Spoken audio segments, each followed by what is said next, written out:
Bien, gracias, doctor. Buenos días, doctor. Bueno, me alegra mucho. Bueno, muchachos, vamos a continuar. Eh, Vamos a continuar con la parte de ITS. Recuerde que estamos en la parte de geniturinario, entonces la semana pasada hablamos de todo lo normal que era el microambiente vaginal, hablamos de Neisseria y estábamos hablando de sífilis, y ahí quedamos en el diagnóstico. Entonces hoy vamos a continuar en el proceso y por lo tanto entonces voy a compartirle la pantalla.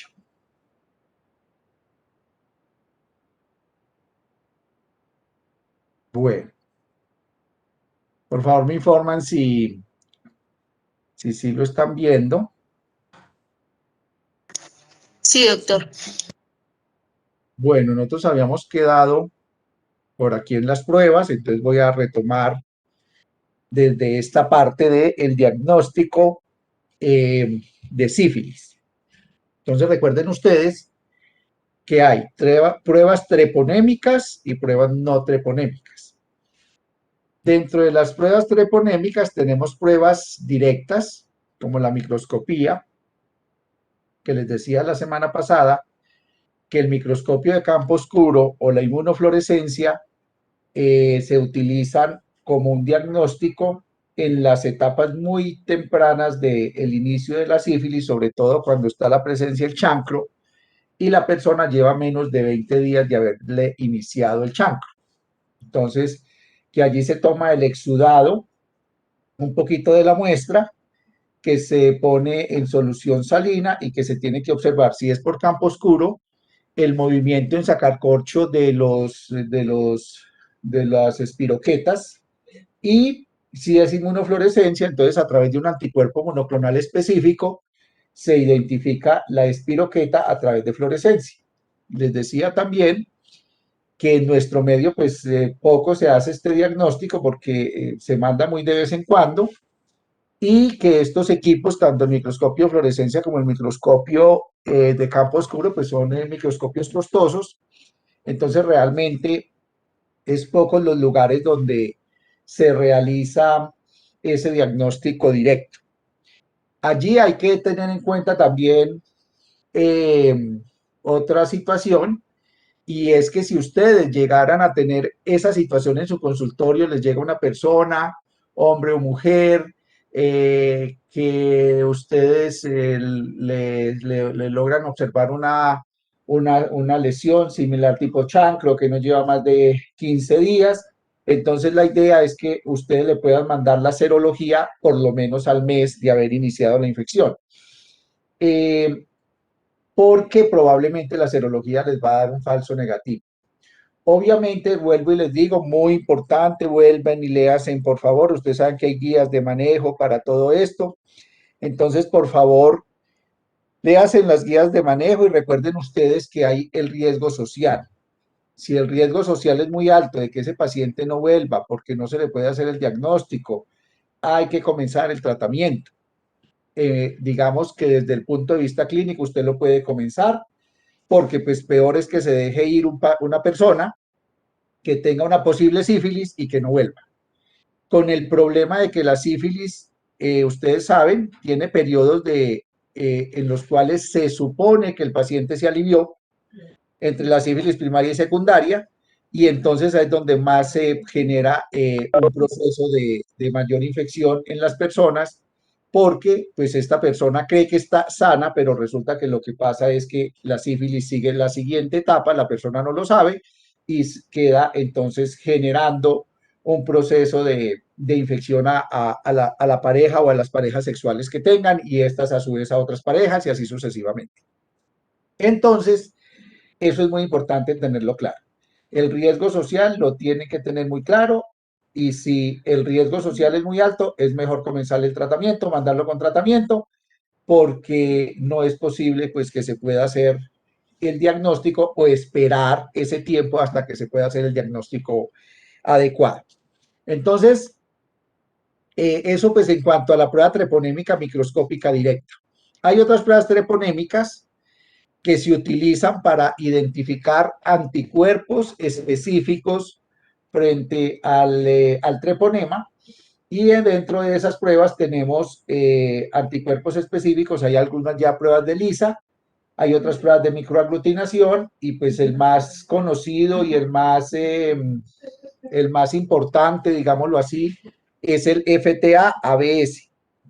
El FTA-ABS es una fluorescencia en la cual nosotros absorbemos los anticuerpos inespecíficos. Ya les decía a ustedes la semana pasada que pues la única espiroqueta que existe en el mundo no es el treponema. Y obviamente pues nosotros tenemos aquí nuestras espiroquetas, principalmente la leptospira.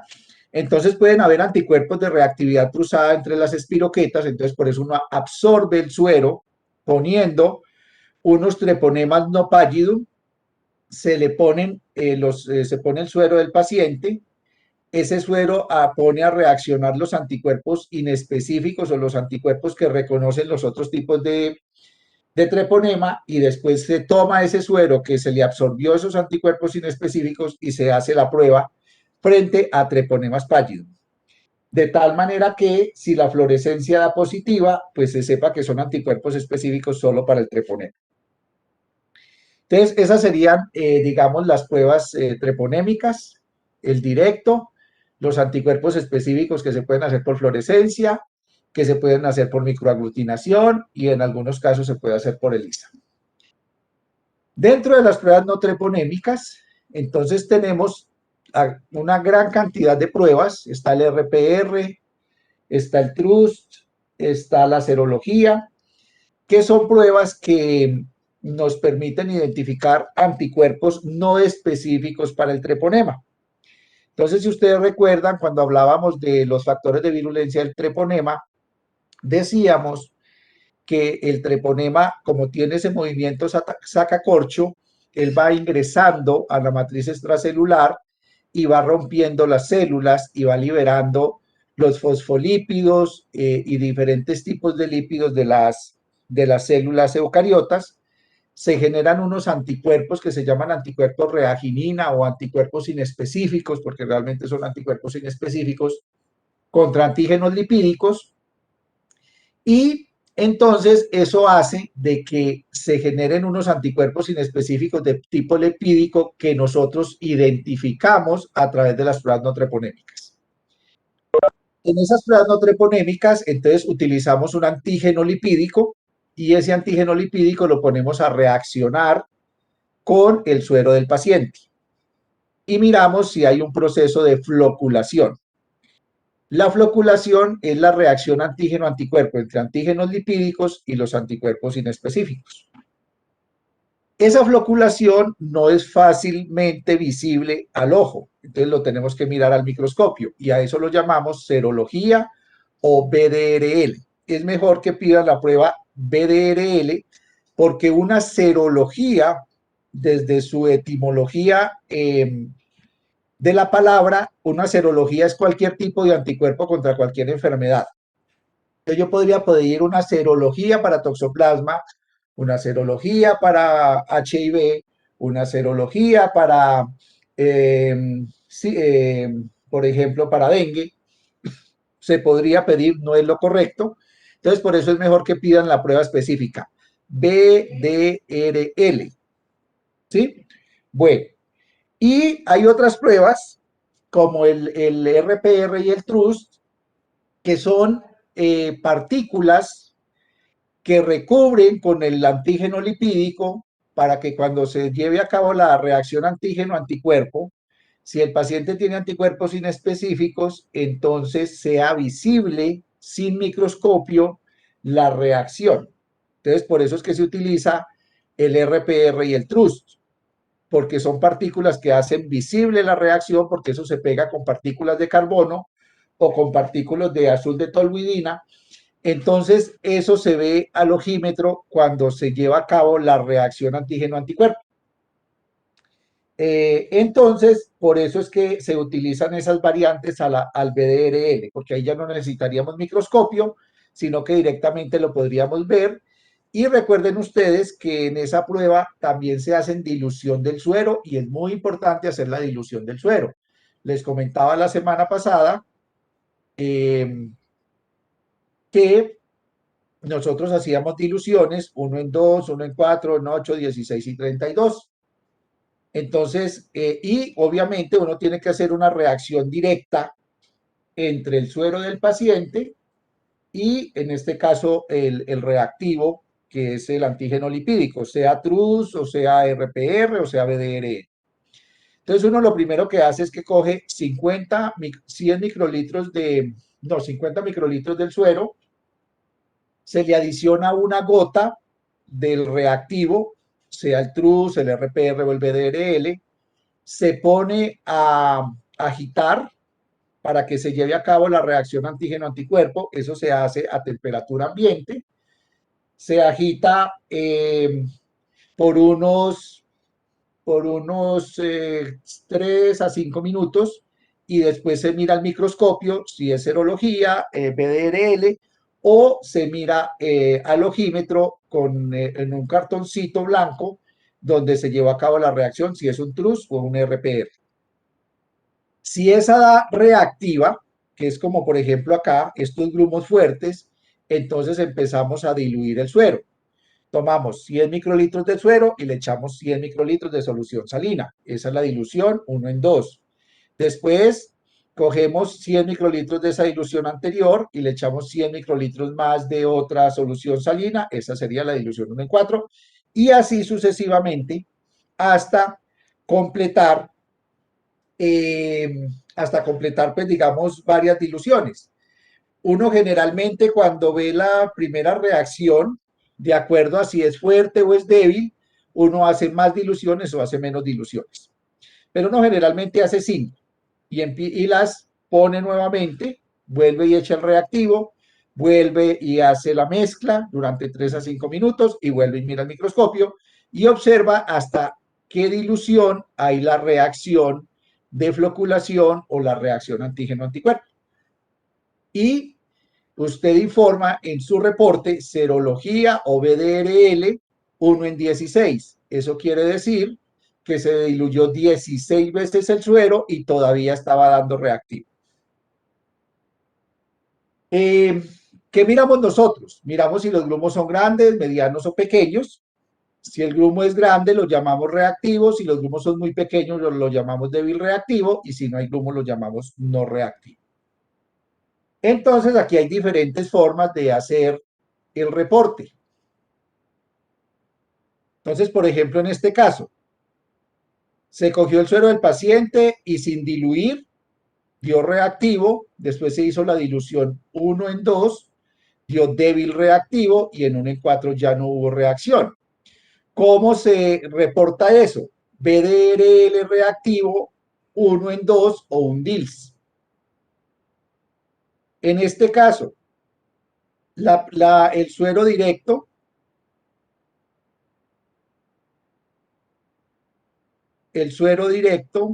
perdón que aquí me equivoqué, aquí no se pone 1 en 2, perdón, aquí se pone, simplemente se pondría reactivo o reactivo un DILS porque no hubo diluciones realmente que se hicieran. En este segundo, tenemos reactivo en el suero directo, tenemos reactivo en la dilución 1 en 2, entonces ponemos reactivo del DILS o 1 en 2.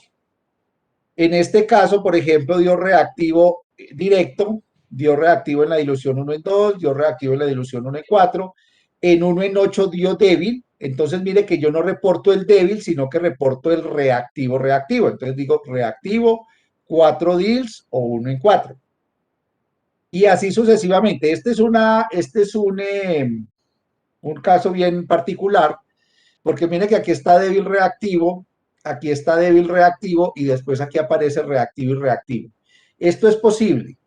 Hay una cosa que se llama el fenómeno de Prosona.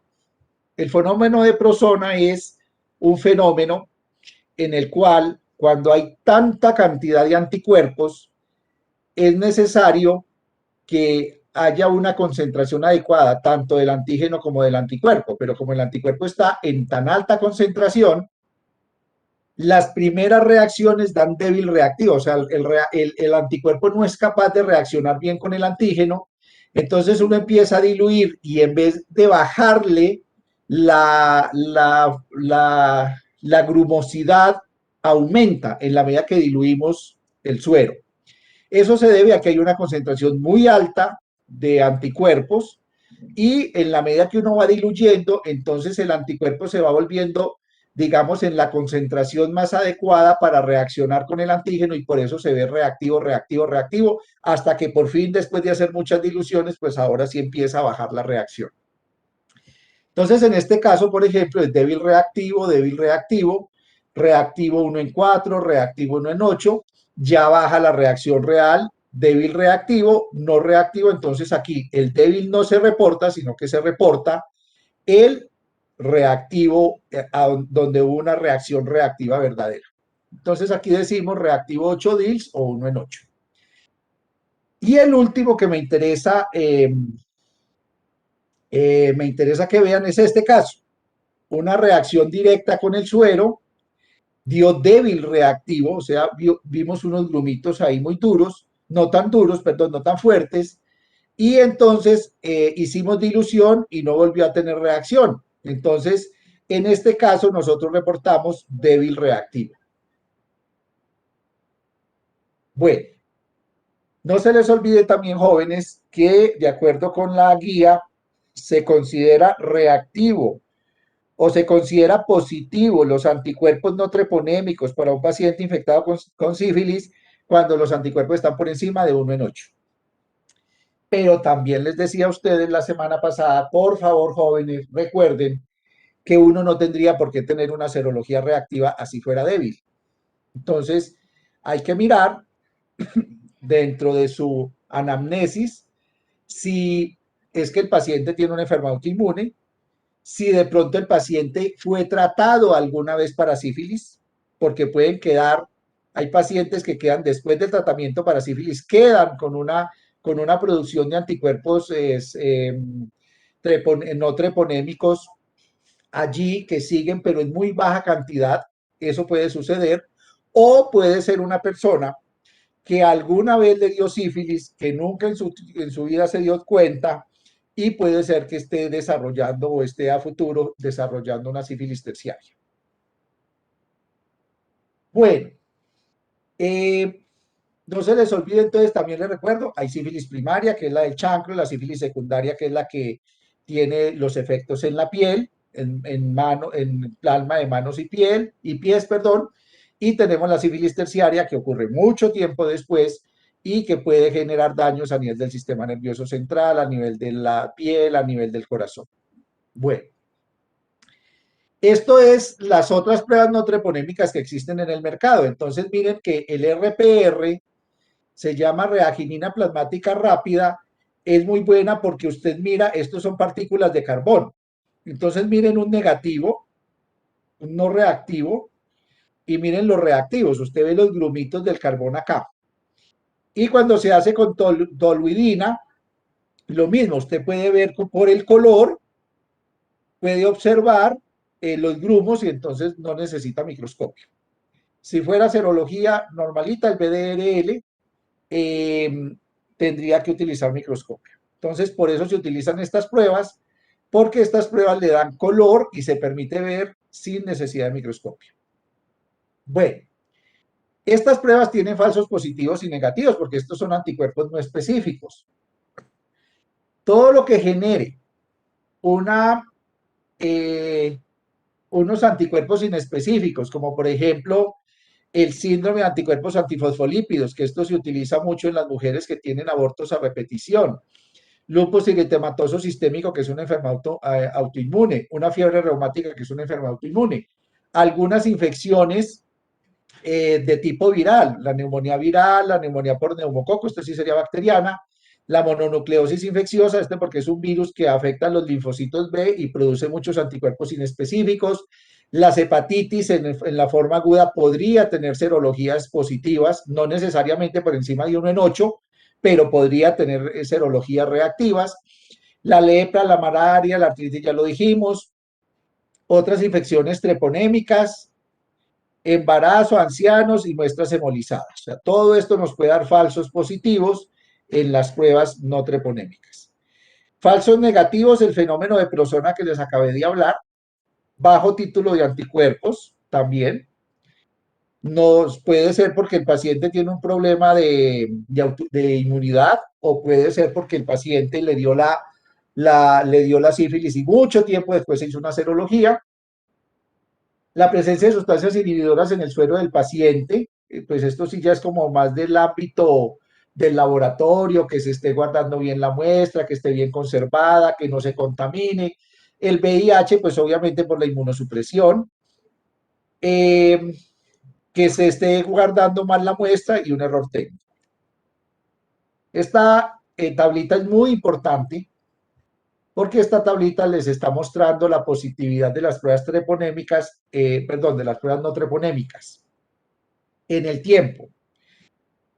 En una sífilis primaria, la prueba treponémica, cualquiera, sea el BDRL, el RPR, el USR o el TRUST, tienen una alta sensibilidad y especificidad que va entre el 70 y el 100% de acuerdo con la prueba y esto se debe a que en la sífilis primaria, si yo le hago una serología y el paciente tiene el chancro y está muy temprano, pues todavía no le he dado el tiempo a que se generen anticuerpos y por eso puede haber algunos falsos positivos, algunos falsos negativos en esta sífilis primaria. En la sífilis secundaria, mire, 100% de las personas les da esta prueba treponémica positiva. En la sífilis, si lo podemos llamar latente, o sea, en el periodo entre que hubo una sintomatología de sífilis primaria que es generalmente a nivel de piel y la sífilis que aparece tardía, también tiene una muy buena positividad de estas pruebas treponémicas. Y en la sífilis tardía, después de 15, 20 o 30 años, obviamente la serología pues sí puede bajar un poco la posibilidad de poderlo detectar. Entonces, la especificidad, si ustedes se dan cuenta, es muy buena, porque también hay algunas enfermedades autoinmunes que pueden generar estos anticuerpos, y se hizo más específico utilizando el título de 1 en 8. Entonces, en ese caso, casi la serología nos sirve en todas las etapas de la sífilis y por eso la serología es pues una prueba muy sencilla, es muy barata, eso yo creo que pagan como 3.000 pesos por una serología y lo que yo les decía a ustedes, no se les olvide que a las mujeres embarazadas se les tiene que hacer la serología durante el embarazo. Y por eso es una tristeza que todavía haya sífilis gestacional. De una vez hago, nuevamente les recuerdo, la idea es que las personas que van a trabajar conmigo en ITS trabajemos con sífilis gestacional. Entonces no se les olvide, hay que estar ya consiguiendo la historia clínica y los que van a trabajar conmigo con HIV, la idea es que podamos conseguir una historia clínica de vida, o sea, que no sea solo la infección y el diagnóstico, sino todo lo que ha sufrido el paciente en el tiempo. En ese momento les dije que hablaran con la doctora Ingeborg Carvajal, que ella fue docente de la universidad, ya se pensionó, pero ella sigue trabajando en esa área. Bueno, las pruebas treponémicas pues ya las vimos. El FTA-ABS es anticuerpos absorbidos fluorescentes frente al treponema, lo que yo les dije. Se pone en contacto el suero con treponema endopallidum, se absorben y después se hace la reacción directamente con el treponema pallidum y se mira al microscopio de fluorescencia. Esa es una prueba definitiva. Las pruebas treponémicas nunca se negativizan, por eso es el diagnóstico definitivo de la sífilis, pero el seguimiento al tratamiento y el diagnóstico presuntivo siempre se hace con las pruebas no treponémicas. Bueno, digamos que digamos que el FTA también podríamos hacer diluciones y todo el cuento, pero pues con el hecho de que ya le salga positivo, ahí no nos interesa el título. Bueno, entonces miren aquí, pueden suceder, generalmente se informa reactivo o no reactivo, y eso va a depender de la intensidad de la fluorescencia. Digamos que esto es más como para hacer el diagnóstico ya cuando uno está haciendo la prueba, pero generalmente, como le digo, aquí no necesitamos títulos, simplemente si a usted le informan FTABS positivo o reactivo, usted ya sabe que el paciente estuvo en contacto con el treponema. Los falsos positivos, nuevamente, todas las enfermedades autoinmunes, algunas mujeres multíparas, o sea, las mujeres que han tenido muchos bebés, pueden tener algunos falsos positivos porque cada vez que nace un bebé pueden haber paso de pequeñas cantidades de glóbulos rojos de la mamá, del bebé hacia la mamá, y entonces se generan muchos anticuerpos inespecíficos que en algún momento pudieran generar un falso positivo. Por eso es que hay que hacer serología también. O sea, ustedes generalmente, eso es otra cosa importante, ustedes no envían para sífilis de una SFTA, no, ustedes miran una serología. Y si la serología está positiva por encima de 1 en 8, usted ya hace el diagnóstico y dice, esto es sífilis. Si está por debajo de 1 en 8, generalmente manda el FTA para confirmar, ¿cierto? Y si usted tiene una sospecha en una persona que tiene una serología no reactiva, pero tiene sospecha que puede ser una sífilis porque tiene unas gomas o porque tiene una degeneración del sistema nervioso central o ese tipo de cosas, entonces usted le manda un FTA porque la serología le puede estar dando un falso negativo. Bueno, entonces estábamos hablando de los falsos positivos del FTA, la enfermedad de Lyme. La enfermedad de Lyme les había dicho que era producido también por una espiroqueta que se transmite a través de las garrapatas, entonces esto también puede dar falsos positivos. Y aquí encontramos nuevamente la lepra, la malaria y la mononucleosis infecciosa y la leptospirosis, porque la malaria cuando rompe los glóbulos rojos también puede producir anticuerpos contra lípidos, y la mononucleosis infecciosa les decía que es una infección en los linfocitos B, entonces se producen anticuerpos inespecíficos. Y en la lepra, recuerden ustedes que la lepra es una enfermedad muy grave en el sentido de que va dañando el tejido, entonces también se generan anticuerpos inespecíficos. Y la leptospirosis, pues probablemente porque puede haber una reactividad cruzada de anticuerpos. Falsos negativos, pues se supone que no se presentan, excepto que sea un error técnico, entonces por eso es tan importante, digamos, esa prueba treponémica definitiva. Bueno, hay otras técnicas treponémicas como microaglutinación, yo les decía. Entonces aquí lo que se hace es que se cogen los glóbulos rojos, se absorben con antígenos específicos del treponema y se ponen a aglutinar. El que aglutine es porque los anticuerpos reconocieron las proteínas específicas del treponema y sería reactivo o positivo. Bueno, en las pruebas treponémicas como el FTA y el TPPA, que son pruebas de microaglutinación, en la sífilis primaria tienen 84% en promedio. Nuevamente, si no hay anticuerpos cuando está presente el chancro, pues obviamente no va a haber FTA positivo. Y de ahí para allá, pues generalmente están muy altos, por casi cercanos al 100%. Bueno,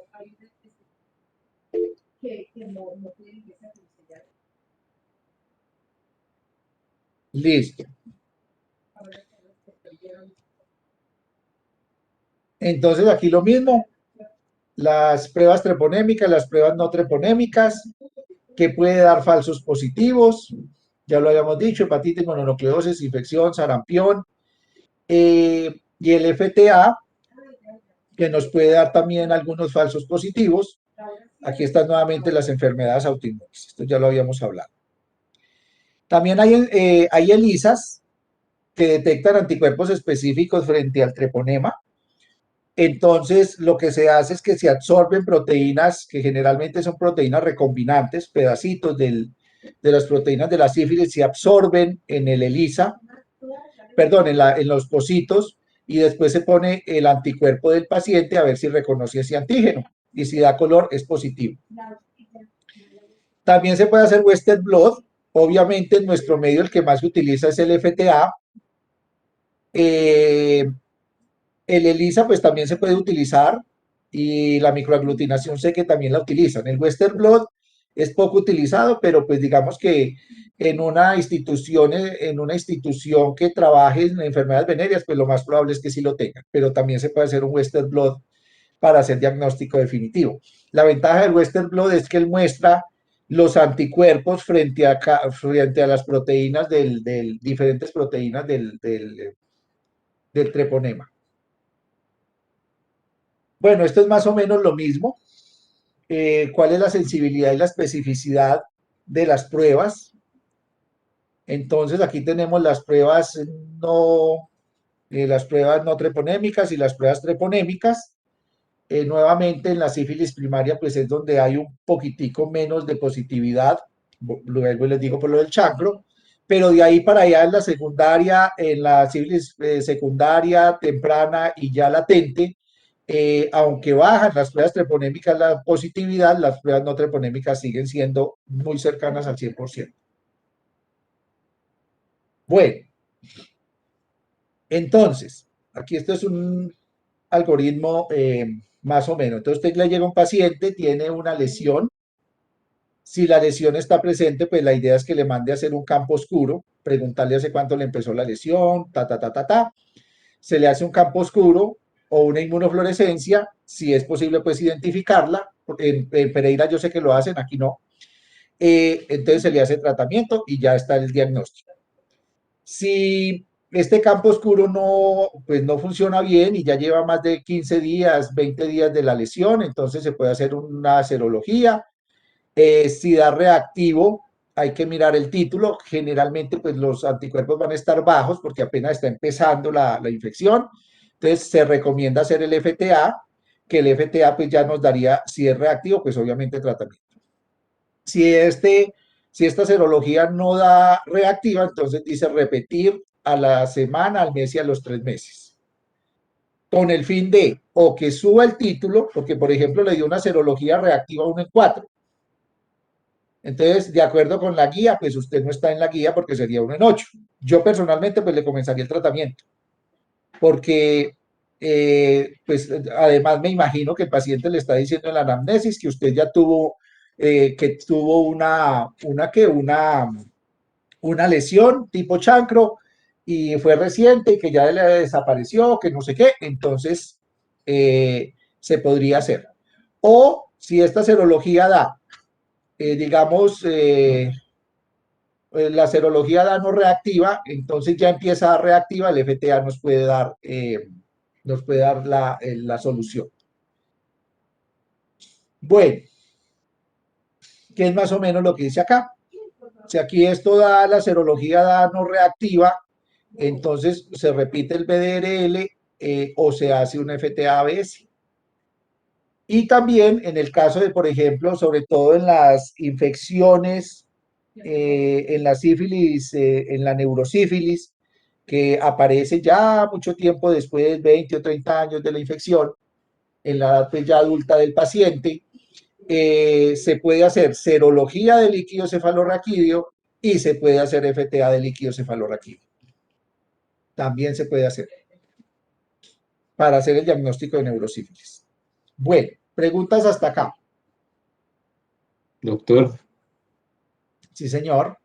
eh, o sea que suponiendo que a mí me llega el paciente al consultorio con el Sí, chancro y yo solo tengo disponibilidad de las pruebas no treponémicas, y pues yo puedo decir que me puede dar un falso negativo porque todavía no tiene el título de anticuerpos, sí, señor. ¿cierto? Entonces yo me espero a ese mes para hacerle esas pruebas no treponémicas y le inicio el tratamiento o no le inicio el tratamiento todavía y espero hacer las Vea, pruebas.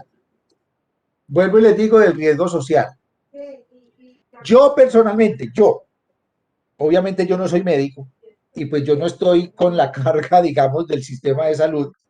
Yo le comenzaría tratamiento, porque tiene un chancro, porque tiene una serología, le estoy diciendo cualquier cosa, salió la serología en 1 en 4, pero es que usted está viendo la lesión. No tengo el campo oscuro, ¿cómo dejo ir a ese paciente sin tratamiento? Yo le haría tratamiento. Y usted tiene la salvación si lo deja claro en la historia clínica. Tenemos una serología baja, pero con un chancro un chancro presente, y fuera de eso, pues no tengo cómo hacerle un campo oscuro, una inmunofluorescencia. Yo le hago tratamiento. Ahora, ¿cuál es el problema? Que nos llega un paciente, por ejemplo, vea doctor, es que como a mí se me demora tanto, eh, la, se me demora tanto se me demoró tanto la cita, a mí me salió una lesioncita, como un granito no sé dónde, y eso se me volvió grandecito y eso me desapareció y pues cuando ya pude venir donde usted, pues yo ya no tengo nada. Y le hace una serología y le sale 1 en 2 o le sale no reactiva. ¿Yo qué haría ahí? Pues ahí yo no le comienzo tratamiento porque yo no tengo evidencia de que hubo un chancro, la serología no me está diciendo nada, pues yo por descarte debería mandar un FTA-ABS. Pero si yo estoy viendo la lesión, así la serología no me esté dando el título que requiero, yo sí le comienzo tratamiento. Y después le puede mandar el FTA. Eso sí se puede hacer. Pero yo no dejaría a una persona con un chancro, desde que sea pues típico, yo no lo dejaría ir para la casa. Porque no es, pues no sería lógico que yo deje a una persona sin tratamiento para que de pronto después, pues además del tratamiento hay que darle todas las indicaciones, de que por lo menos mientras el tratamiento no, no tenga relaciones sexuales, que durante el tratamiento que por favor se abstenga pues de tener relaciones sexuales para evitar una contaminación de la pareja. Y lo que yo les he dicho aquí siempre la pareja se tiene que tratar. Hay que tratar la pareja. Tratar la pareja porque es que hay un nexo epidemiológico. Yo tengo una paciente que tiene un chancro y que tiene una serología dudosa, le voy a comenzar un tratamiento, pues la idea es decirle que esté muy vigilante con la pareja, porque la pareja probablemente se pudo haber infectado y el ideal es que se hagan el tratamiento también los dos. Porque si no, el otro queda contaminado, no se hace el tratamiento y después vuelve y la recontamina o va y contamina a otra persona, güey, etcétera, etcétera, etcétera. Entonces, en esa pregunta específica, en esas características, si yo estoy viendo el chancro, no tengo campo oscuro, la serología me da débil reactiva, hay que comenzar el tratamiento. Yo no puedo dejar ir a ese paciente. Y si además tiene riesgo social, porque además es una persona que vive en Génova a 1 hora en caballo, pues hay que darle tratamiento. Bueno, más preguntas. Ah, listo, doctor. Y ya en las fases tardías y latentes ya lo que uno manda es la serología y después Sí, confirma señor. con FTA si salen los reactivos. Exactamente. Es que esa es la ventaja, porque es que la ventaja es que en la sífilis secundaria tenemos 100% de positividad de las pruebas y en la sífilis latente, que, que puede ser, no sé, digamos 5 o 6 años antes, 10 años antes, probablemente todavía la serología sigue siendo muy buena y aún en la tardía, mire que tenemos valores entre 94, aunque aquí hay un valor muy bajo de 37. Pero si usted tiene una sospecha alta de que un paciente tiene una neurosífilis o una cardiopatía por sífilis, hay que mandarle el FTA. Ahí el FTA nos salva porque el FTA va a dar positivo. O sea, después de que aparecen los anticuerpos no hay ningún problema. Esa es la verdad. ¿Dónde está el problema? Pues cuando usted tiene el chancro ahí, que la serología no le va a dar pues como el valor exacto que usted necesita. Pero para mí, personalmente pienso, hay que mandarle tratamiento al paciente. Es por el bien de él y para evitar mayor contaminación. Y hablar muy bien con él porque la pareja tiene que tratarse. Y si es una sífilis relativamente reciente, por ejemplo, usted detectó una persona que aproximadamente, de acuerdo con la anamnesis, pudo haber estado infectado hace 2 años, pues la idea es que si puede, pues hablar con las parejas que haya tenido durante ese tiempo. Porque yo les decía la vez pasada, hay que saber muy bien qué es tener una pareja estable. Tener una pareja estable no es tener una pareja cada año, pues yo soy muy estable con mi pareja porque estoy 1 o 2 años, sino pues la pareja estable, pues la idea es que uno pudiera estar es mucho tiempo con esa pareja. Pero si yo estoy cambiando de pareja cada año, pues sí, yo tengo una pareja muy estable, pero yo comencé a tener mi vida sexual, estoy diciendo cualquier cosa a los 18 años y tengo 25 y entonces cada año tengo una novia, entonces yo ya tengo 7 parejas. Eso no es estabilidad. Bueno, ¿más preguntas?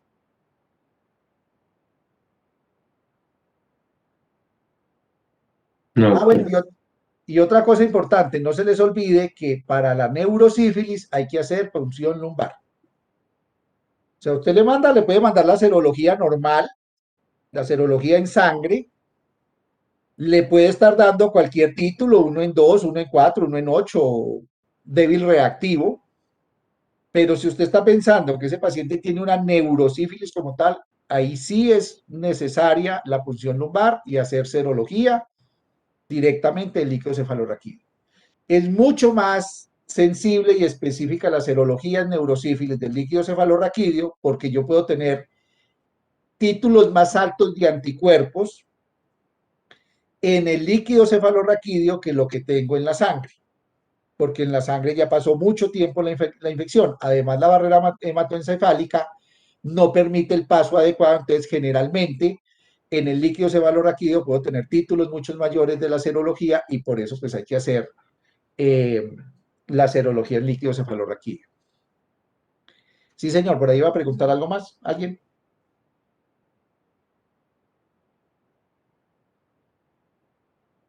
doctor, y en el caso entonces de que un paciente tenga VIH y no produzca los anticuerpos.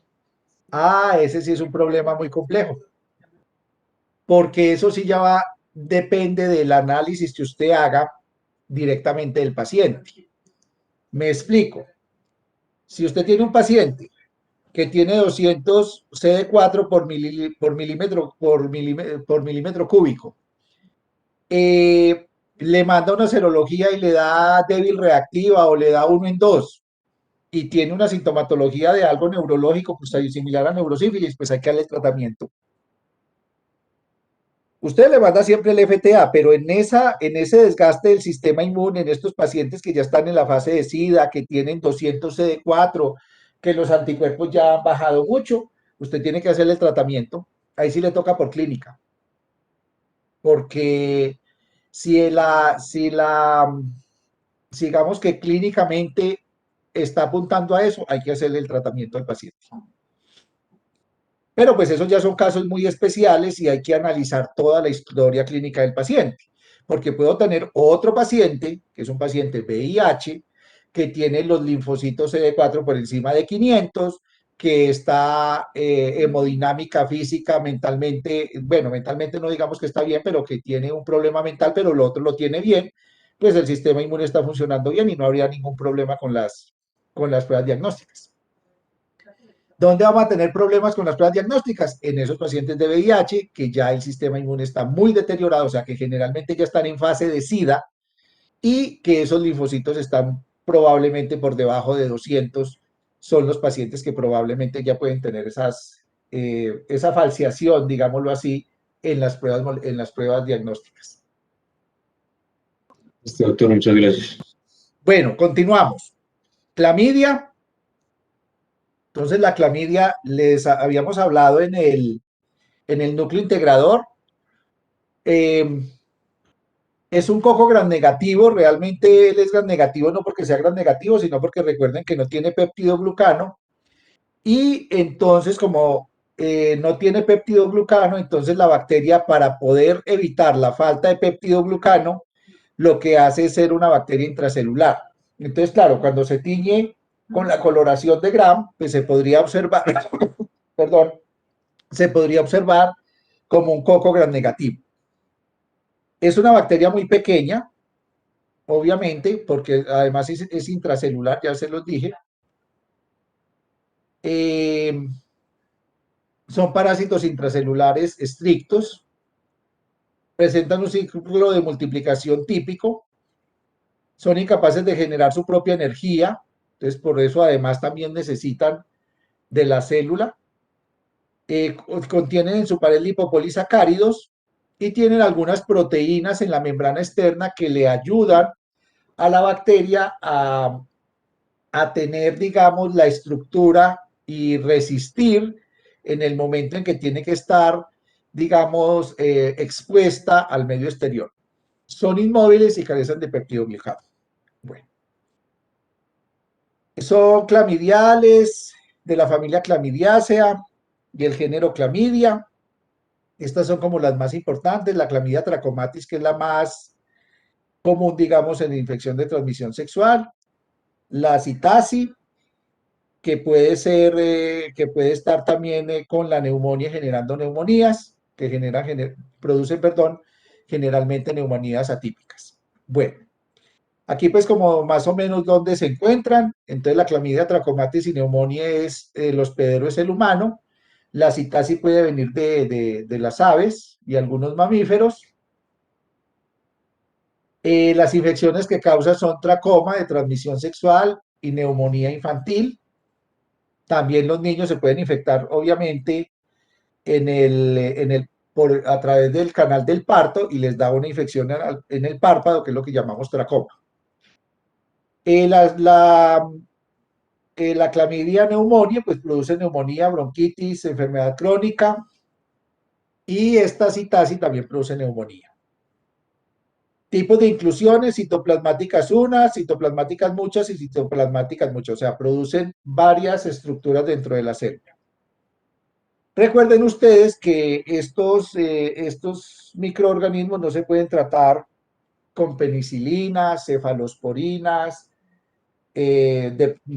cefalosporinas de ninguna, monobactámicos y carbapenémicos, porque como no tienen pared, pues no va a tener un blanco, digamos, de actuación de los antibióticos, y por eso pues hay que utilizar otro tipo de antibióticos como los macrólidos, las sulfas y las tetraciclinas. Bueno, la morfología es redonda, en forma de pera y redonda. Recuerden ustedes que cuando los compañeros nos hablaron, nos dijeron que habían dos tipos de estructuras que se podían, digamos, identificar, que es el cuerpo elemental, que es el que infecta, y el cuerpo reticulado, que es el que se multiplica dentro de la célula. Digamos que son, si lo miráramos a un microscopio electrónico, pues serían grandes, de 300 a 400 nanómetros, el cuerpo elemental, y el cuerpo reticulado de 800 a 1000 nanómetros. Entonces aquí estaríamos viendo con una microscopía electrónica de barrido los cuerpos elementales, que son muy redonditos, y los cuerpos reticulados, que son los de la división. El ciclo productivo, digamos que es eso, estar en esas dos fases: cuerpo elemental, cuerpo reticulado, cuerpo elemental, cuerpo reticulado. Entonces el cuerpo elemental es la forma infectiva, es extracelular, se adhiere a la célula. Cuando se adhiere a la célula se deja fagocitar, hace una endocitosis inducida en la célula, y esa endocitosis inducida, cuando ya está dentro del citoplasma, entonces cambia su estructura, sus proteínas, y genera el cuerpo reticulado. El cuerpo reticulado se divide dentro de la célula, y ese cuerpo reticulado, cuando ya ve que la célula, digamos, va a morir, entonces ella vuelve y cambia a cuerpo elemental para poder seguir infectando las otras células. Ese es el ciclo. Bueno,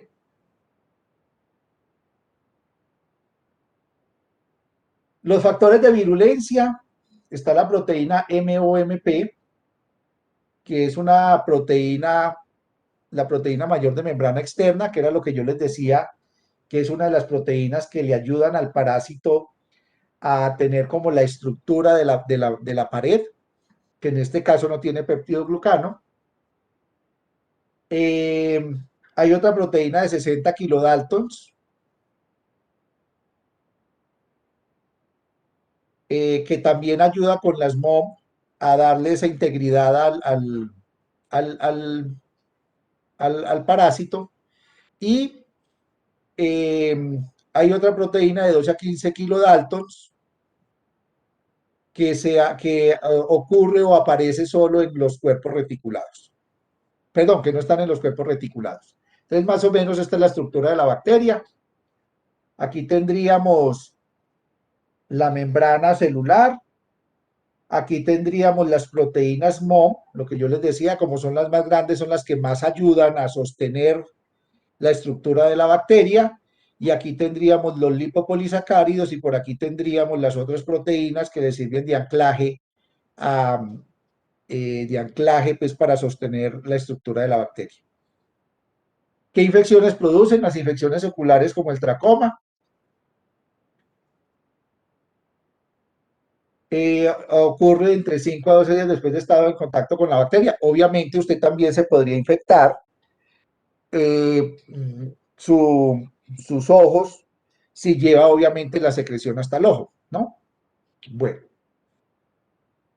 se genera una inflamación del párpado, enrojecimiento, opacidad de la córnea, secreción ocular, pestañas invertidas, y este es más o menos el famoso tracoma, como al interior pues del párpado.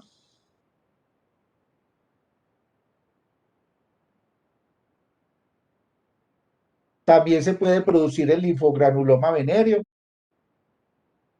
que en este caso es el linfogranuloma venéreo, es porque las clamidias viajan hasta los ganglios cercanos y entonces generan una inflamación del ganglio y por eso se llama linfogranuloma, porque genera como un granuloma, como una inflamación muy dolorosa. También puede producir cervitis. Entonces este sería el linfogranuloma venéreo. Ustedes ven aquí, miren la inflamación de los ganglios. Este es supremamente doloroso y puede llegar un momento en que eso se rompe porque se llena de pus. Y entonces pues esto es supremamente doloroso. Y obviamente pues esto hay que, pues digamos que el tratamiento es relativamente sencillo, pues porque se hace con los antibióticos que dije. Aquí están tetraciclinas, macrólidos, quinolonas, acitromicina. No se utiliza ninguna penicilina. El diagnóstico, bueno, y en las mujeres es importante que se puede generar, puede llegar, digamos, a generar también, ay, se me olvidó el nombre, infertilidad en la mujer. Bueno, diagnóstico, examen directo de las muestras. Realmente este tiene una baja sensibilidad porque sería hacer una coloración directamente del exudado en las células, del flujo, bueno, del exudado y del flujo de las células, porque es que tampoco produce mucho flujo, más un exudado que flujo, y tratar de mirar allí los cuerpos reticulados dentro de la célula. Entonces, esto no es fácil y para esto se requiere tener un entrenamiento, pero no tiene una buena sensibilidad, especificidad. El aislamiento de los microorganismos, pues también se puede hacer, pero igual es un problema, pues porque ustedes saben que es un parásito intracelular, entonces la única forma de poderlo cultivar es a través de un cultivo celular. Y para usted tener un cultivo celular necesita una incubadora de CO2, necesita cámara de flujo laminar, necesita muchas cosas, entonces tampoco es muy disponible en nuestro medio. Por eso yo les decía a ustedes en clase que el diagnóstico se hace generalmente a través de detección de antígenos, más que de anticuerpos. Uno podría hacer anticuerpos IgM o anticuerpos IgA, que son los que más estarían asociados como para una infección reciente. Pero como a veces la infección es tan localizada, no hay una muy buena respuesta de anticuerpos y entonces pueden haber falsos negativos. Entonces, por eso la detección de antígeno sería como la prueba la más, digamos, adecuada para nuestro medio, esa detección de antígeno, y se hace directamente del flujo, se toma la muestra directamente con el escobillón, se diluye en una solución y después se hace una prueba rápida para detectar el antígeno. Uno podría también hacer inmunofluorescencia directa, pero pues realmente no no, no lo utilizamos en nuestro medio. Y esta prueba de Frey, que es una intradermorreacción, donde tomamos la clamidia, obviamente denaturalizada, muerta, digámoslo así, y se aplica una pequeña porción de antígeno en la piel. Haga de cuenta como una prueba de penicilina, pero pues esta es una prueba de intradermorreacción. Entonces recuerden ustedes que la prueba de penicilina es una prueba de reacción alérgica rápida, por eso es que usted en 10 minutos ya tiene el diagnóstico, 15 minutos, 20. En cambio, en esta de intradermorreacción, usted tiene que aplicar el antígeno y tiene que esperar por lo menos 24 horas para saber si hay células que han estado en contacto con la clamidia y por lo tanto se genera una induración, pero se genera una induración porque hay una respuesta celular, no una respuesta de tipo no una respuesta alérgica, que es lo que ocurre, por ejemplo, con la penicilina, y es tan rápida porque hay una degranulación de eosinófilos. En este caso, como es una intradermorreacción, hay que esperar a ver si los macrófagos y los linfocitos CD4 y los linfocitos B han estado en contacto con la clamidia, y si han estado en contacto, entonces hacen una induración, pero pues eso no ocurre inmediatamente, sino que eso es una reacción más tardía, porque es de tipo celular. Bueno, preguntas hasta acá.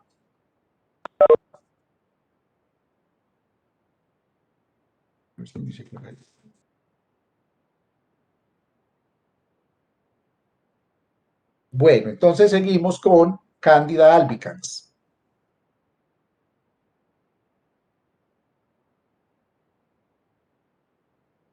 Bueno, la Candida albicans, recuerden ustedes que hace parte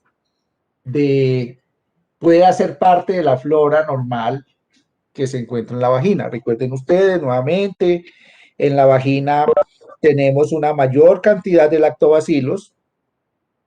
Después siguen los bacilos grampositivos, el Corynebacterium, el difteroide. Pueden haber algunos cocos grampositivos, o sea que también puede haber estafilococo. También se ha identificado bacilos gram negativos, pero en muy poca cantidad. Y puede haber hasta Gardnerella en muy baja cantidad. Todo eso puede estar allí en ese ecosistema, digamos que se pueden encontrar allí. La cándida también puede estar. Entonces, por eso la candidiasis, pues no es, ¿cómo le digo yo? No es una infección de transmisión sexual propiamente dicha, porque pues la cándida puede generar una infección simplemente porque está allí, usted se toma un antibiótico y entonces le da capacidad a que la levadura pueda crecer, y es una de las infecciones más comunes que se encuentran en las mujeres embarazadas. Es una levadura. Ahorita tenemos una cándida muy grave, que es la cándida auris, que es la que está produciendo muerte en muchas UCIs, porque es muy resistente a los antifúngicos, y coloniza rápidamente todos digamos, todos estos aparatos y todos estos tubos que se utilizan pues para intubar al paciente, las ondas, entonces está generando una alta mortalidad. La Candida albicans entonces es un hongo levaduriforme, es dimórfico, lo cual quiere decir que crece a temperatura de 37 grados como levadura, y si yo la pongo a temperatura ambiente crece como si fuera un moho, como si fuera un hongo filamentoso. Eso quiere decir que es dimórfico. Está asociado a infecciones oportunistas. Eso quiere decir que cuando puede hace la infección, y por eso es que es uno de los organismos oportunistas que ocurre en los pacientes que están en fase de SIDA, que generan el famoso muguet. Puede ser de la flora normal de la vagina y puede producir flujo vaginal. Dentro de los factores de virulencia que tenemos de la cándida, entonces la primera de ellas es las adhesinas. La cándida es una maestra en las adhesinas, y miren aquí lo que dice la pantalla, a todos los tipos de células que se puede adherir. Entonces la cándida se puede adherir al epitelio bucal, esofágico, gastrointestinal, cervivaginal, uroepitelio, endotelio vascular, espermatozoides, bueno, etcétera, etcétera, etcétera, etcétera. Entonces, este es el primer factor de virulencia. Hay otros factores de virulencia. Yo les decía que a ustedes cuando hablamos en el núcleo integrador, que los hongos en general y las levaduras, pues son una fábrica de enzimas. Entonces tienen enzimas para degradar la matriz extracelular, tienen enzimas para poder penetrar dentro del tejido, tienen enzimas para captar hierro, bueno, etcétera, etcétera. Entonces tienen enzimas para degradar los anticuerpos. Entonces, todo esto son factores de virulencia que tiene la cándida, la morfología celular, el cambio de fenotipo. La morfología celular es lo que yo les decía, ella puede ser levadura, o sea, una ovalado, o puede hacer diferentes estructuras como el tubo germinal, que es como que le sale una naricita, una estructura alargada a partir de la levadura. Eso es cambio de la morfología. El cambio de fenotipo es que la misma levadura, cuando uno la cultiva, puede tener colores diferentes y características diferentes. Eso porque es importante, porque cada vez que cambie la estructura de la colonia, está haciendo un cambio de proteínas en la expresión de proteínas, y eso es importante porque cuando hay una infección, cuando se cambian las proteínas, entonces los anticuerpos ya no funcionan. Factores de adherencia ya los dije, y la actividad extracelular. Entonces el cambio de forma, que es reversible, que lo hace en forma como de hifa o de levadura. Obviamente los hongos tienen una pared muy resistente, por eso digamos que los antibióticos no les sirven. Además recordemos que las levaduras son una célula eucariota, entonces por eso los antibióticos se han tratado de hacer para blancos bacterianos que no afecten tanto los blancos de la célula eucariota, que en este caso nosotros tenemos.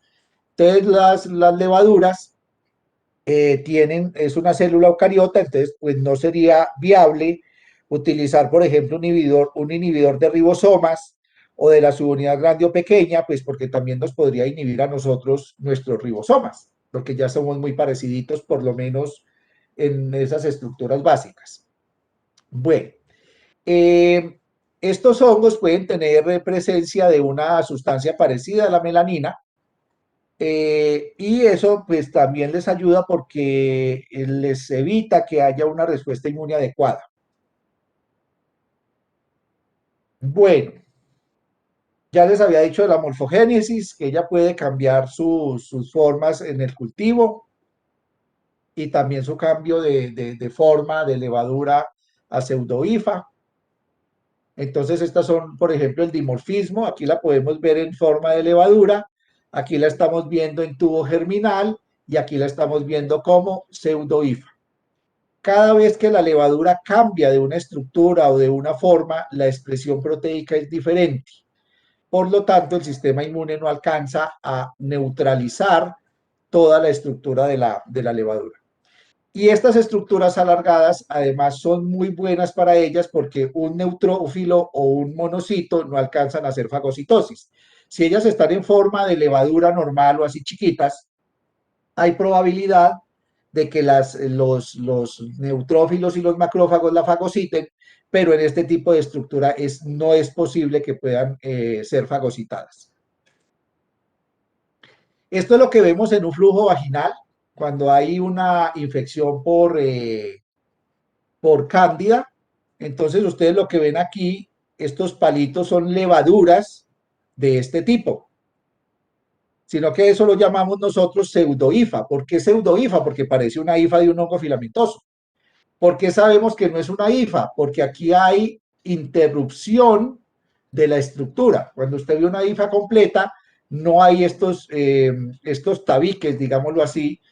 Entonces ella lo que hace es aproximar esa levadura en diferente forma, y a esto que ustedes ven aquí, este crecimiento en la punta de esa pseudohifa se llama blastoconidia. Por eso es que a ustedes les informan en el flujo blastoconidias positivas o pseudohifas positivas. Entonces, cuando vean blastoconidias o pseudohifas, ustedes ya saben que estamos hablando del diagnóstico de una cándida, y generalmente, como la que más está en el cuerpo es la cándida albicans, pues siempre suponemos que es la cándida albicans la que está allí. Además, aquí ustedes ven una célula epitelial, aquí, y ustedes ven unos bacilos largos. Estos bacilos largos probablemente son lactobacilos, pueden ser lactobacilos. Y esto es una coloración de Gram que se está haciendo del flujo, y por eso la pseudohifa se ve como teñida tan oscura. Bueno, como les dije, las levaduras y los hongos en general tienen muchas enzimas. Entonces la levadura tiene proteasas que rompen los anticuerpos, y las proteínas en general, fosfolipasas que rompen las membranas y permite, digamos, alimentarse de los lípidos de la membrana celular, y tienen lipasas para romper lípidos, como el colesterol, los triglicéridos, todo eso. Entonces de todo eso se pueden alimentar. La transición fenotípica, lo que yo les decía, miren esta levadura que es como cremosa clara, esta levadura cremosa oscura y esta más chiquita. Todas son la misma cándida, pero aquí hay una expresión de unos genes. Ese WOA es un gen, WO1, el gen A y el gen alfa. Entonces, en cada una de estas transiciones fenotípicas hay expresiones genotípicas diferentes que a su vez se expresan en proteínas diferentes, y lo que les decía, ya los anticuerpos no pueden hacer el efecto.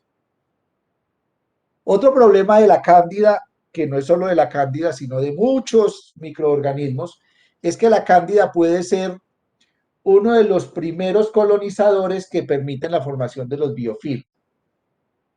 Los biofilm son tapetes de microorganismos que a veces son monobacterianos, o sea, un único tipo de bacteria, o pueden ser polimicrobianos, o sea que hay varios tipos de bacterias.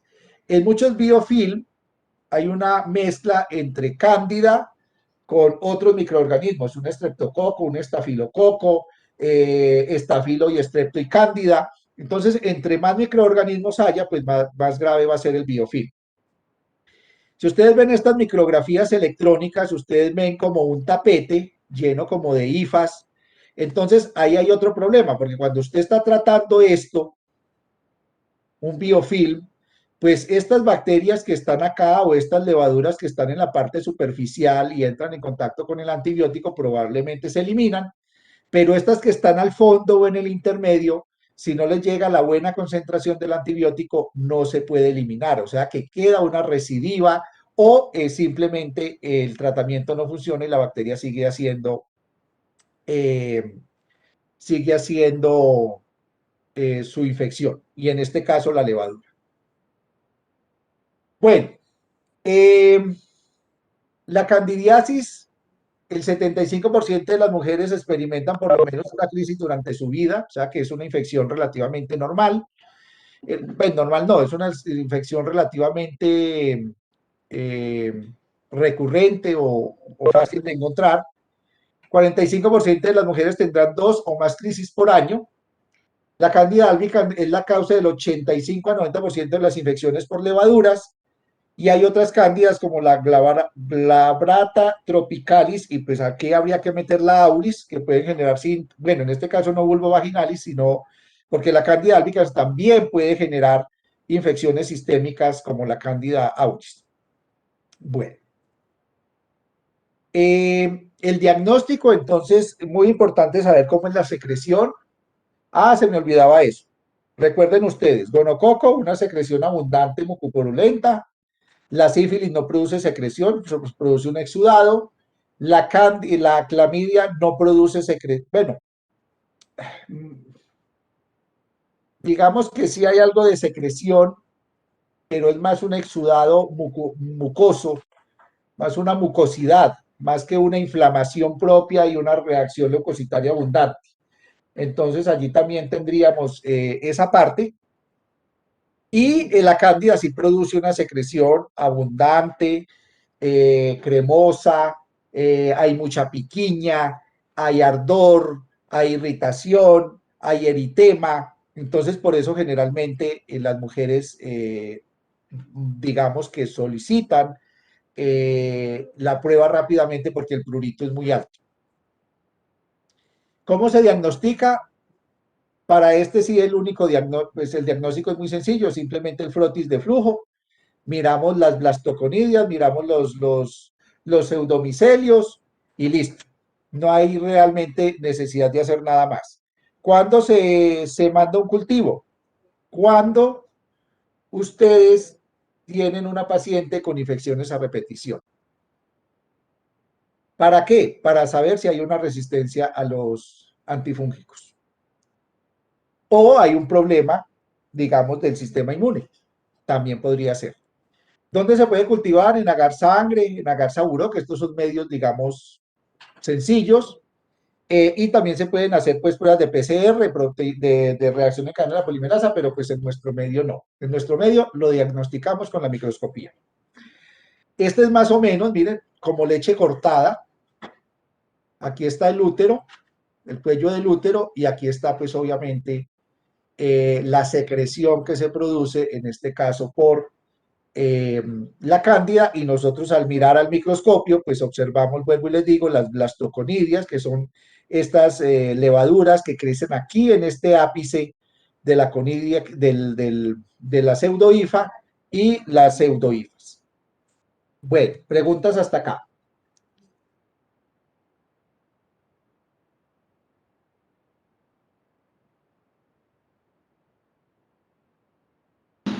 Doctor, entonces el cultivo solamente se realizaría si la paciente nos dice que pues ha presentado varias veces ese caso, o sea, como esa Sí, infección. señora. Si usted, por ejemplo, si usted le informan blastoconidias o pseudomicelios o cándida o hongos en el flujo, usted le manda el tratamiento normal, le manda los óvulos, no sé qué, listo.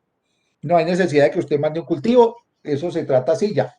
Si esa paciente le sigue consultando porque al mes vuelve otra vez o a los 2 meses y después vuelve otra vez, entonces ahí ya sí está pasando algo.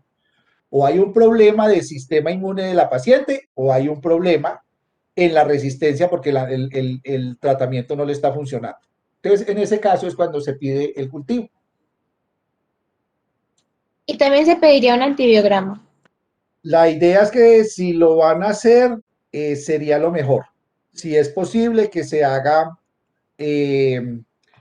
que se haga el antibiograma para resistencia de posibles antifúngicos.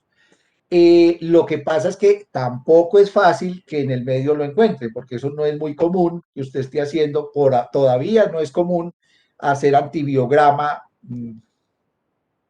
o una prueba de resistencia a antifúngicos que en el medio, pero lo podría pedir. Doctor.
Bueno, entonces seguimos con Garnerela. Ay, ¿qué pasó?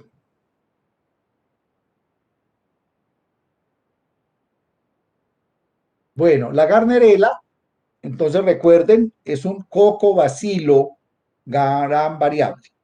Cocobacilo gran variable, por eso se dice aquí pleomórfico, no encapsulado, o sea que no genera cápsula, no es porulado, sí tiene fimbrias, digamos que este es uno de los, no las fimbrias, sino tiene adhesinas, o sea, no tiene fimbrias, no tiene flagelos, pero sí tiene adhesinas y por eso es que él hace el tapete por encima de las células, a lo cual llamamos nosotros células guías. Y son anaerobios facultativos.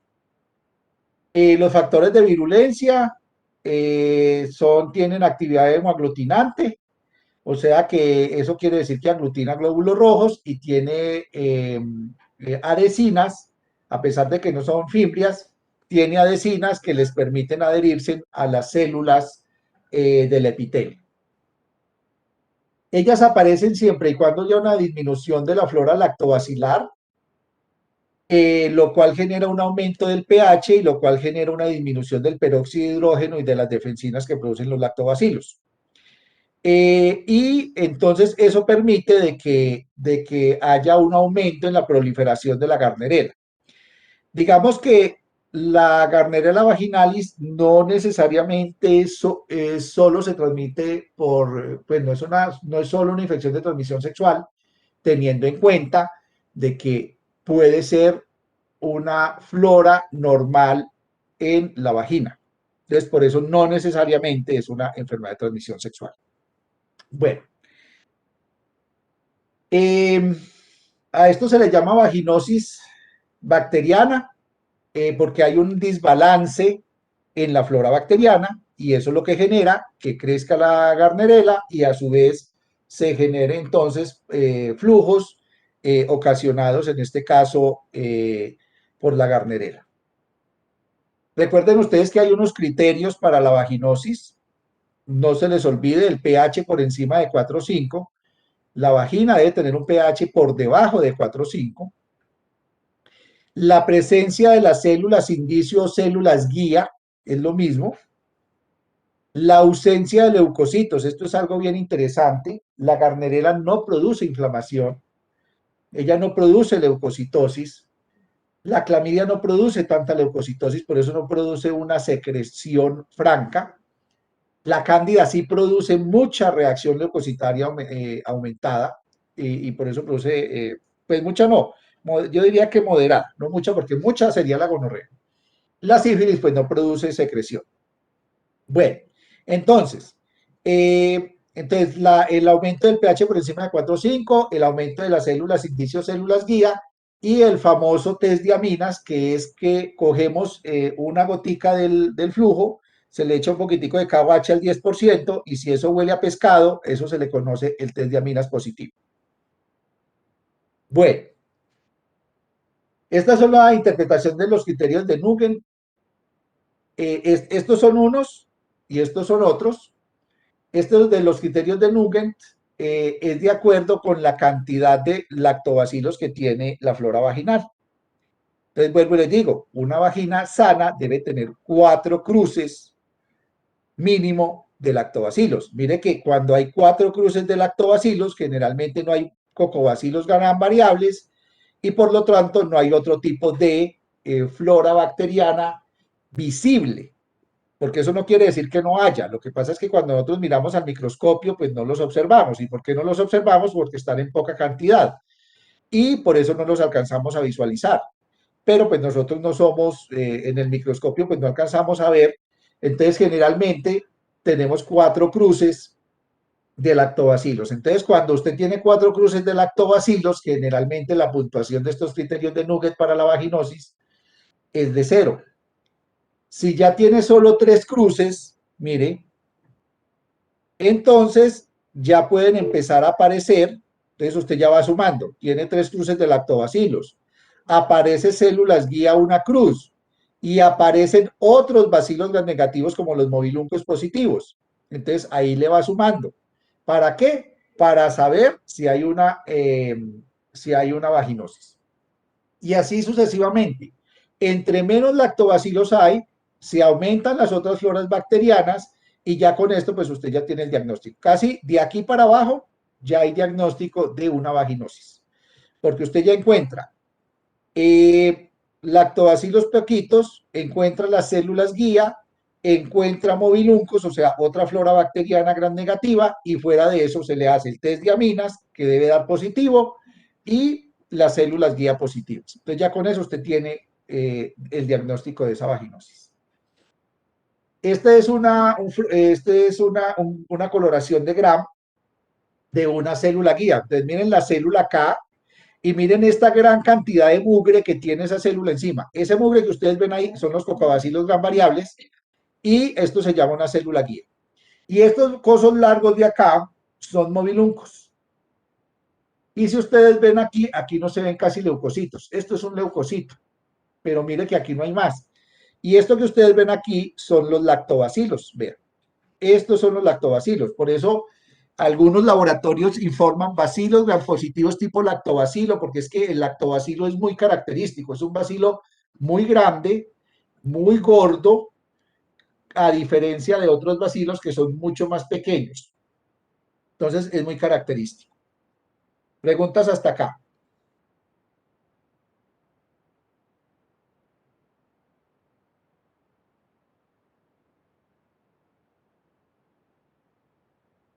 Bueno, mire, Doctor, en cuanto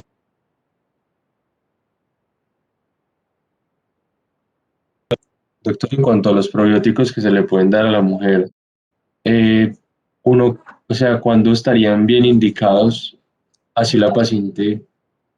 O sea, si la paciente ha tenido antecedentes de esta vaginosis, se le dan los probióticos. sí, señor. Si ha Y tenido si, antecedentes de vaginosis, de candidiasis, aún obviamente si tiene una gonorrea, claro. Todo eso sería indicación de que pudieran tomar. O sea, ¿cuándo le doy yo una indicación? Cuando estos lactobacilos no están aquí en cuatro cruces o cuando tengo solo, por ejemplo, eh, cuando solo la flora bacteriana puede ser que de pronto no esté en cuatro cruces, pero ya empiezo a ver este otro tipo de flora bacteriana. O sea, por eso es que la vaginosis es tan importante porque lo que me está diciendo es que hubo un desbalance en la flora bacteriana normal. Y ese balance está porque los lactobacilos van desapareciendo y van ganando los otros. Entonces, todo lo que lleve un desbalance de la flora bacteriana es un indicativo de poder utilizar los lactobacilos. Es más, uno podría mandar los lactobacilos también preventivos. Por ejemplo, en una mujer que ya esté en la menopausia o empezando menopausia, o una mujer adulta, que le toca tomar antibióticos para una infección urinaria, después del tratamiento de la infección urinaria, debería comenzar a tomar probablemente probióticos, porque lo más probable es que ese antibiótico le va a eliminar los lactobacilos y probablemente podría terminar en 1 o 2 meses con una infección vaginal. Entonces, para prevenir también se podrían mandar los lactobacilos. Porque lo que queremos es que esa flora bacteriana lactobacilar siempre esté presente en muy buena cantidad y no deje crecer los otros.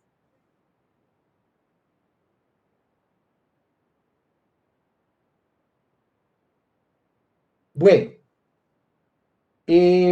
vamos a hablar de un protozoo, que ya nos salimos de las bacterias y de los hongos y vamos a hablar de un protozoo que se llama la Trichomona vaginalis.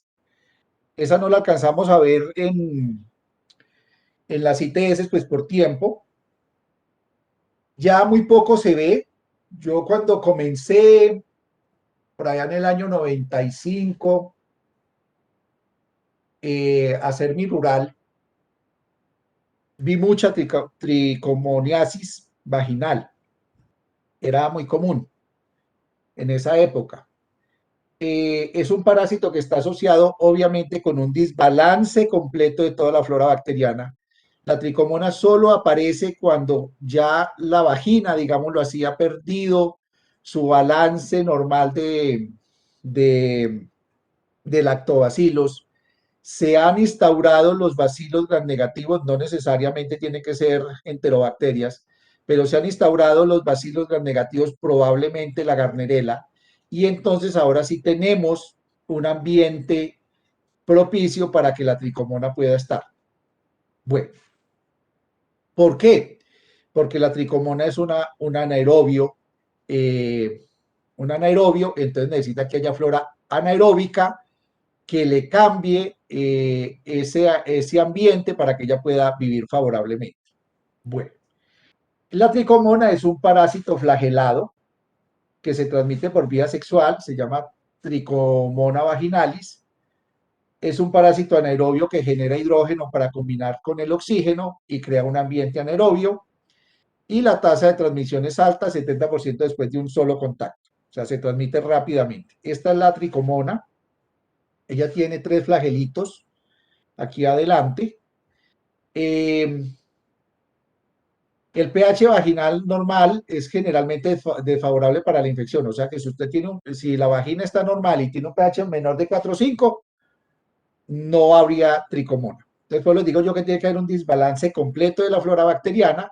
El pH preferido es alcalino, o sea que el pH de la vagina tendría que estar por allá en 7 y de ahí para arriba, pero para estar en un pH de 7, pues ya no tiene que haber lactobacilos. ¿Y por qué es tan importante que haya un desbalance de la flora bacteriana? Porque él se alimenta de bacterias, de leucocitos y del exudado celular. Se alimenta de todo lo que está eliminando la vagina. El principal factor de virulencia son las adhesinas. Él se pega muy bien, digamos, a las paredes de la vagina. Tiene unas cisteín proteasas que están están asociadas con la adherencia, con la toxicidad celular y la evasión de la respuesta inmune. Esas cisteín proteasas pueden degradar los anticuerpos y también degradan el moco, y como se alimenta de leucocitos, pues los leucocitos no le pueden hacer mucho. Bueno, influyen en la aparición de los síntomas los factores inmunitarios locales, lo que yo les dije, y pues la cantidad de tricomonas. O sea, si tiene muchas, pues va a ser mayor la afectación, y si tiene pocas, pues bueno, también. La secreción vaginal profunda, purulenta, maloliente, además de prurito vulvar. Esto es lo que se observa. Una secreción abundante, una secreción maloliente. Aquí sí huele feo, porque es que cuando hay una anaerobiosis, huele feo. Y además de un prurito vulvar.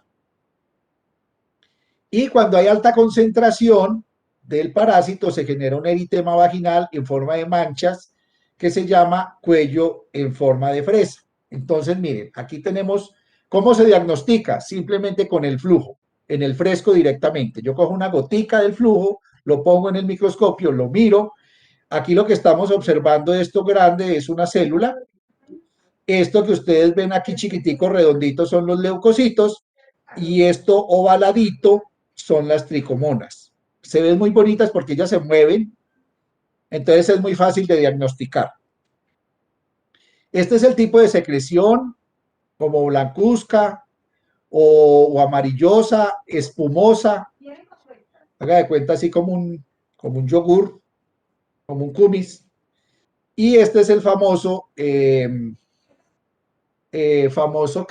cuello de útero en forma de fresa. Mire, está lleno como de punticos. Bueno, entonces, aquí como otro, ¿cómo se llama eso?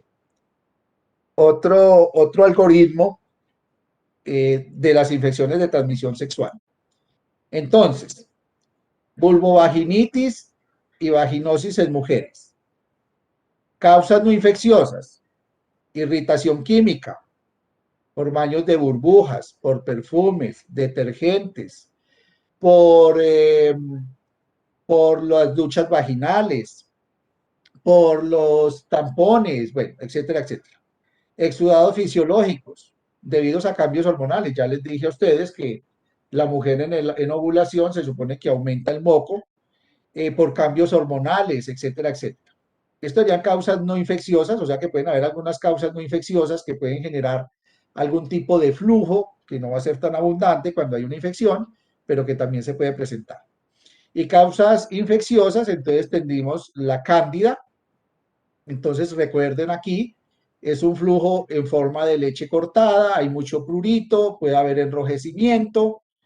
La tricomoniasis, que serían las tricomonas, ya lo dijimos, en forma de fresa, maloliente, espumoso, que puede ser blancuzco o grisáceo. La vaginosis bacteriana, que dijimos que lo que produce generalmente la vaginosis es un olor a pescado por las aminas, pero generalmente no hay prurito, generalmente no hay leucocitosis y lo que sí hay es un mal olor. Entonces, en esta vaginosis bacteriana tenemos la Gardnerella, que no nos daría, digamos que es una infección relativamente leve, y aquí tenemos pues diferentes bacterias que nos pueden estar generando esa vaginosis, Mycoplasma hominis, Uroplasma, Mobiluncos, etcétera, etcétera. Y otras vulvovaginosis producidas por otros microorganismos como los Streptococcus pyogenes, Agalactiae, Staphylococcus aureus, Haemophilus, Salmonella, que esto pues digamos ya es relativamente raro. Tiene también que haber un desbalance muy grande en la flora bacteriana.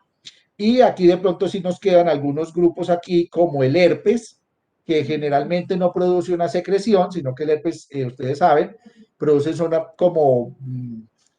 como pequeñas, no pústulas, sino como pequeñas bombitas de agua. Obviamente esto duele mucho y genera mucho ardor. Bueno, vulvovaginitis en el diagnóstico. Pues las levaduras, las tricomonas y la vaginosis bacteriana se hace por microscopía en nuestro medio. Las levaduras, ya les dije, mirando en la tinción de Gram en el fresco, las levaduras, las blastoconidias y los pseudomicelios. Las tricomonas, pues viéndolas al ojímetro, se ven mover, son muy bonitas. No hay necesidad de hacer inmunofluorescencia, Papa Nicolau, no, con el fresco tenemos. Y la vaginosis bacteriana, pues también la hacemos directamente con el flujo a través de las células guía, el test de amina y el KOH. Cultivos, solo siempre y cuando haya algún tipo de resistencia al tratamiento. Cultivo de tricomonas no hacemos realmente, los tratamientos eran muy buenos, ya esto pues ha pasado, pues les digo, ya casi no se ven, eso no, casi no se observa. Sí de pronto se observa en las comunidades de bajos recursos y que tienen malos hábitos higiénicos. Bueno, y de ahí para allá pues no lo tengan en cuenta. Hibridización del ADN y PCR, pues muy bonito, pero en nuestro medio no lo hacemos. Bueno, esto ya lo habíamos visto. Entonces las tricomonas producen una leucorrea abundante, maloliente, espumosa, con prurito, ardor vulvar, vulvovaginal. Puede generar disuria, flujo, dolor durante las relaciones sexuales. La cándida albicans genera un flujo cremoso, color blanco, tipo cuajada, indoloro y espeso. Produce mucho prurito vulvar y también puede generar dolor en el momento de tener relaciones sexuales. Y la Gardnerella generalmente es un flujo blanco grisóseo con olor a pescado. No produce prurito, no produce dolor y generalmente se exacerba cuando hay la relación sexual porque el semen hace que se liberen aminas y por eso huele a pescado. No se les olvide, hay que tratar la pareja. Bueno, ¿qué hora es? Lo nuestro terminó. Nunca alcanzo a terminar todo el proceso. Entonces, bueno, muchachos, dejamos hasta aquí. De papilomavirus, pues lo que se logró ver, pero eso creo que lo vuelven a ver con la doctora, con el doctor ¿qué? Se me olvidó, con el patólogo. Nieto. Eso, con el doctor Nieto, entonces no me preocupa porque a ellos lo acaban de reforzar. De pronto lo único que nos quedaría por fuera es el herpes. Recuerden, el herpes es un virus ADN envuelto. Hay herpes 1, 2. El herpes 2 es el que está asociado pues con el herpes genital, pero pues eso ya ahora con las prácticas sexuales ya eso se cambió. Antes se decía que el herpes 1 era solo de la parte alta o de la boca y que el herpes 2 vaginal, eso ya ahora, eso no, digamos que ya desapareció mucho esa división. El diagnóstico se tiene que hacer directamente a través de anticuerpos, IgM para herpes. A veces diferenciar el herpes 1 y herpes 2 es difícil desde el punto de vista del ELISA, porque los virus son muy parecidos antigénicamente, entonces uno generalmente hace un diagnóstico de herpes en general. Bueno, ¿Qué más les digo sobre el herpes? Bueno, la transmisión sí puede ser sexual, produce unas bombitas con agua que están llenas de virus y es a través de ellas que se transmite, genera mucho ardor, mucho dolor. El tratamiento es con aciclovir. Entonces, pues ahí como para que tengamos algo del herpes. Listo, muchachos, les agradezco mucho. No sé si hay preguntas antes de irnos. Dudas, preguntas, comentarios. Doctor, una pregunta para el parcial de mañana de núcleo. ¿Entran los temas de las exposiciones? O sea, ¿no entraría Sí, tricomona? sí, señora, sí. Solo lo que vimos en el núcleo integrador 3. Nosotros no vimos tricomona. Eh, y ya cuando tienen examen de génito, 2 semanas después de Semana Santa, doctor. bueno, entonces me acuerdan porque ya antes para el examen de génito, pues sí entraría toda esta parte y todo lo que hemos visto. Pero nosotros, ¿cómo fue la cosa? No, a usted ya le hicieron uno. Sí, Sí, ¿cuándo es que doctor. le hicieron el examen? ¿Cómo les fue? Este martes, ¿Cuándo? doctor. Y bien, pues yo creo. Pues todavía no ha salido bien como la nota definitiva. Ayer, antier. Sí, ¿Cómo les doctor. fue con las preguntas mías? Espero que hayan sacado 5,5. Doctor, de hecho hay una pregunta en la que tenemos un reclamo y creo que es como un ¡Reclamo! reclamo No me general, diga sí, señor. nada. ¿Y cuál es el reclamo? Doctor, es que lo que pasa es que en esa pregunta, es que no me acuerdo pues bien como el enunciado, Doctor, pero era donde decía que el color de la orina, pH de la orina, y decía nitritos positivos, entonces decía que cuál se afectaba, y pues muchos contestamos nitritos, y no, que la opción era pH, que porque era 7, pero pues se supone que la orina tiene un pH entre 4 y 8, entonces ahí quedamos como sin saber. No, bueno, 4,8 no, nunca. de El 5 pH a de la orina 6,5. es hasta 6. Un pH de 8 es imposible pero eso depende del enunciado. Porque si Doctor, yo te estoy preguntando, tendría que mirar el enunciado. Si yo te estoy preguntando en una infección urinaria, ¿cuál es el parámetro más importante? Obviamente sería los nitritos. Pero si yo te estoy preguntando, si tú tienes una urolitiasis, pues los nitritos no son importantes.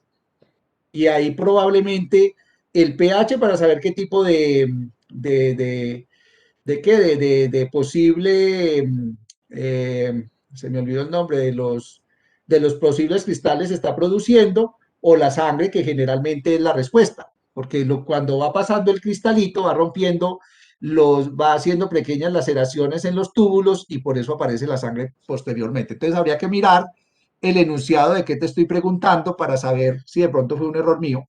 Si es un error mío, no hay ningún problema, yo lo Doctor, corrijo. el enunciado solamente dice paciente de 45 años que llega con el siguiente resultado al parcial de orina.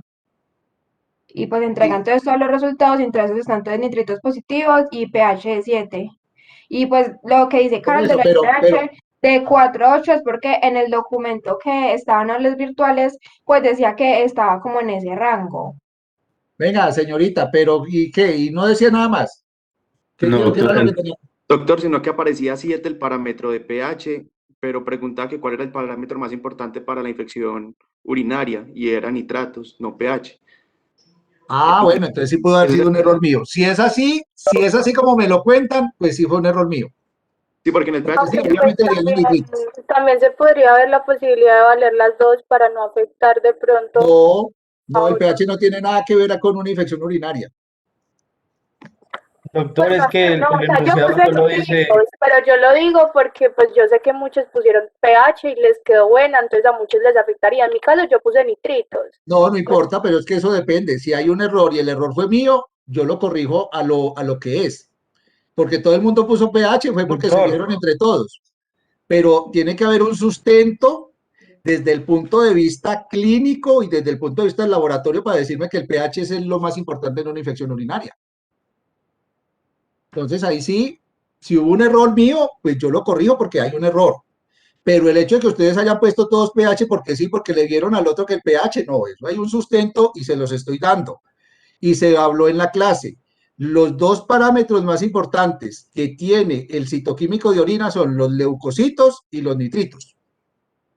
El doctor, es que Camilo estaba confundido. En realidad no dice infección urinaria. O sea, si se da la paciente de 48 años y se dan Sí. todos los parámetros del parcial de orina, si es el pH, se dice si hay nitritos, los leucocitos, todo, y todo se ve normal, solo que tiene nitritos positivos y el pH está en 7. Entonces la pregunta es, ¿cuál de estos parámetros se encuentra alterado según los valores en el parcial de orina? O sea, ¿cuál está fuera de lo normal? Y entonces aparecían pues todos los parámetros Ya. y entre las opciones estaba pH y nitritos. Entonces pues los nitritos pues no se deberían encontrar en orina, pero el pH Sí. también estaba alto, entonces uno como que no, Que ahí pues era uno dice, como no, pues los para Ahí nitritos, se pues podría yo manejar puse todo. los nitritos.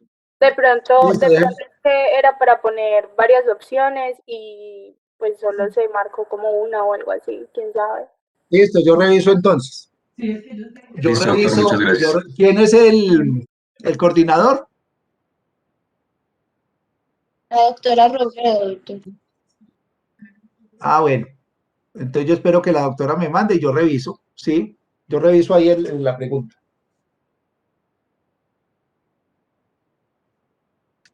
¿Qué Listo, más? doctor, muchas Gracias, gracias. doctor. Gracias, Bueno, doctor. entonces que Gracias. tengan un feliz día. Chao, pues. Gracias.